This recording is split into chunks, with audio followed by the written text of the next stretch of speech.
Over the years, Nintendo has put out a ton of different consoles. You got the Switch with its ability to change from a home console to a handheld, the Wii, which forced motion controls down everyone's throat, and the Gamecube with its it's got a handle. But then you got the gold standard, the cream of the crop, the Chad of video game consoles, the Super Nintendo Entertainment System. You know, the SNES or SNES or Super NES or...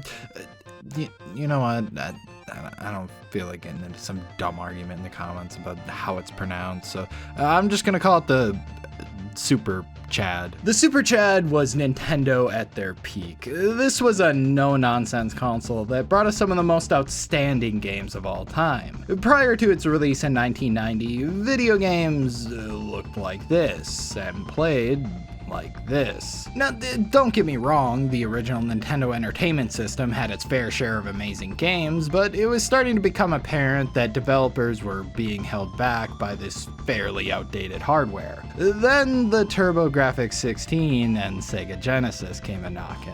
High-energy 16-bit graphics processor that makes huge characters with unreal detail like you've never seen before. TurboGrafx-16. It's more than a game. It's non-stop action and awesome adventure. What, you're gonna stick with your little baby Nintendo when games look like this on these other guys' consoles? As if. The 16-bit wars had started, and the competition was putting out some pretty impressive stuff. Ghouls and Ghosts, Altered Beast, Space Harrier, Alex Kidd. Visually, all of these games looked extraordinary, especially compared to the 8-bit stuff Nintendo was offering at the time. But it wouldn't be long until they also entered the 16-bit ring. When you decide to step up to this kind of power, this kind of challenge, this kind of flying, crashing, feeling, when you decide to get serious, there's only one place to come, the games of Super Nintendo. No one else creates this kind of experience, because no one else creates these kinds of games.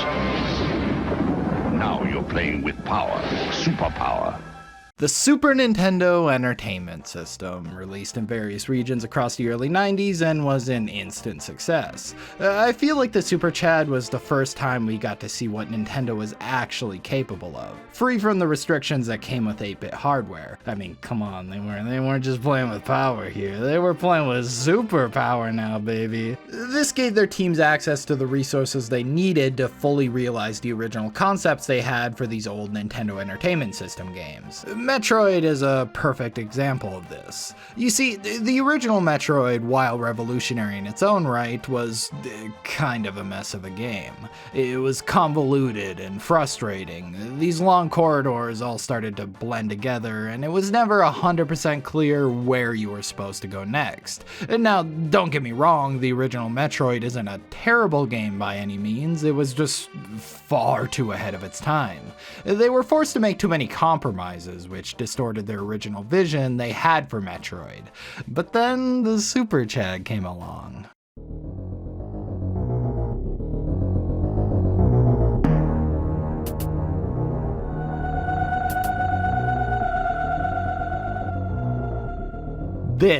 Now this feels like the game they were trying to make all those years ago.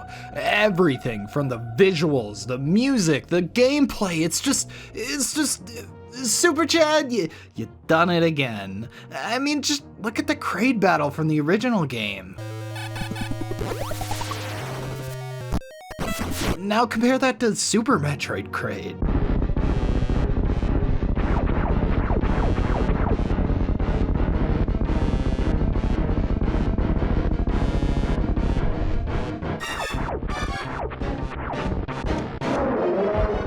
Just look at this. Look how much bigger he is. They even made fun of the original Kraid with this fake out boss before the real thing. It's just all so perfect.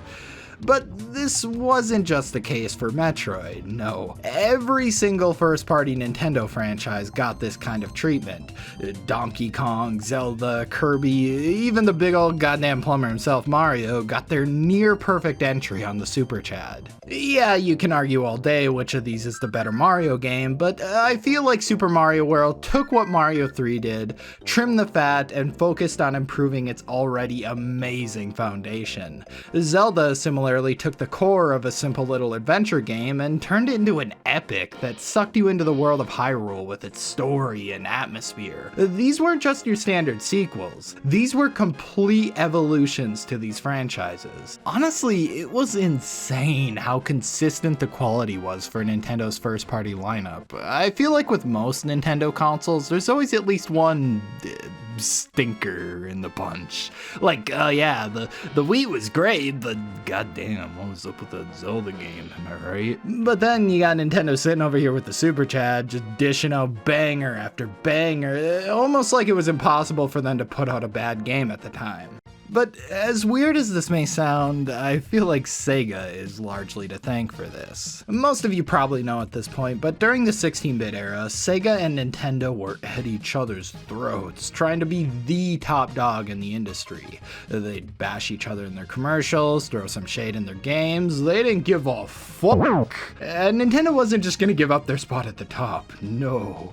So they tried hard. Really hard to make sure they stayed there. They were constantly trying to one-up any move the competition made.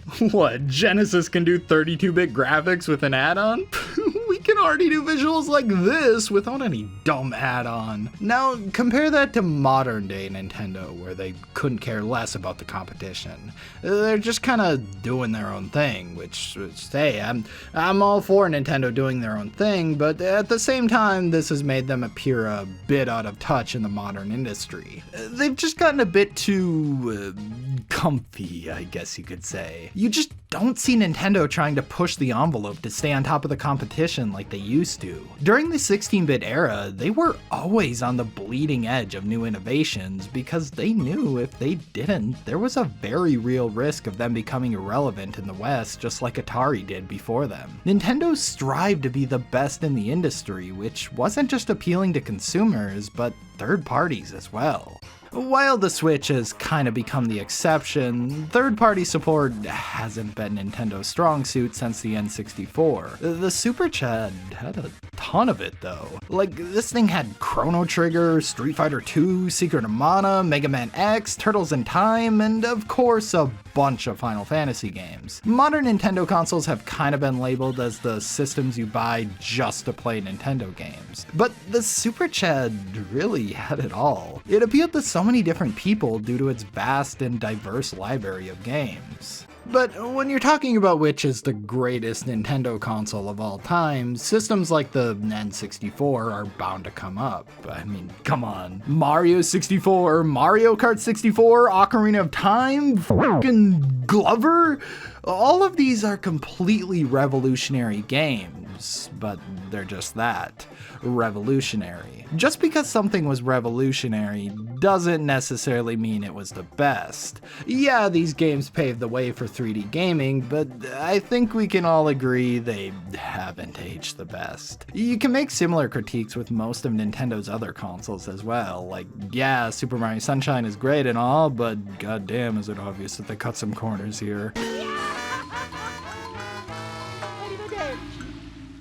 Even the Switch, which is an amazing piece of hardware, has its fair share of first-party titles that come out pretty half-baked. Super Mario Party is a good example of this, where the core of the game was pretty solid, but there's only like 4 boards, which is kinda sad when you compare it to previous Mario parties. You just didn't really see Nintendo half-ass anything like that during the 16-bit era. Even smaller titles, which at first glance might not look like much, tended to have an insane amount of depth to them.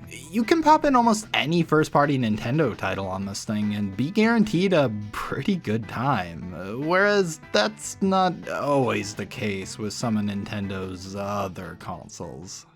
But when it all comes down to it, which console you think is best is mostly down to personal preference, and of course, nostalgia. I mean, I love the Gamecube and constantly tell people it's my favorite, but even I can admit it's far from perfect. But when you look at each console through a completely unbiased and critical lens, well, then the argument starts to get a bit more interesting. While it's definitely been surpassed in terms of features and raw power, when it comes down to the sheer quality of games, which is without a doubt the most important aspect of any dedicated game console, well, then I feel it gets pretty difficult to argue anything other than the SNES.